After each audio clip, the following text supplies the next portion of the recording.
पुढच्या घडामोडीकडे उद्धव ठाकरेंनी दिल्लीच्या निकालावर चिंता व्यक्त केल्याचं संजय राऊत म्हणाले। एकत्र काम करण्यासाठी नव्याने विचार करावा लागेल असं ठाकरे म्हणाल्याचं राऊतांनी सांगितलंय।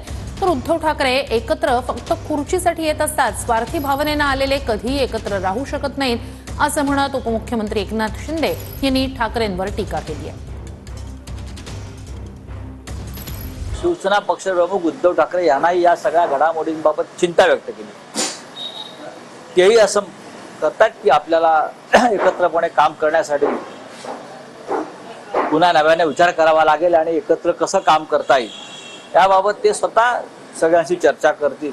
जनतेच्या भल्यासाठी येत नाहीत। जनतेचा विकास, राज्याचा विकास, देशाचा विकास त्यांच्या डोक्यात नसतो। स्वतःचा विकास कसा होईल, खुर्ची मला कशी मिळेल या खुर्चीच्या मोहामध्ये आणि ते सगळे एकत्र येत असतात। त्यामुळे स्वार्थी भावनेने मला काहीतरी मिळेल या भावनेने आलेले लोक कधी एकत्र राहू शकत नाही आणि एकत्र निवडणुका जिंकू शकत नाही। आम्ही खुर्चीसाठी लढत होते, मग तुम्ही कशासाठी लढताय याचा खुलासा, तुम्ही जनसेवेसाठी लढताय आणि बाकी सगळे खुर्चीसाठी लढताय।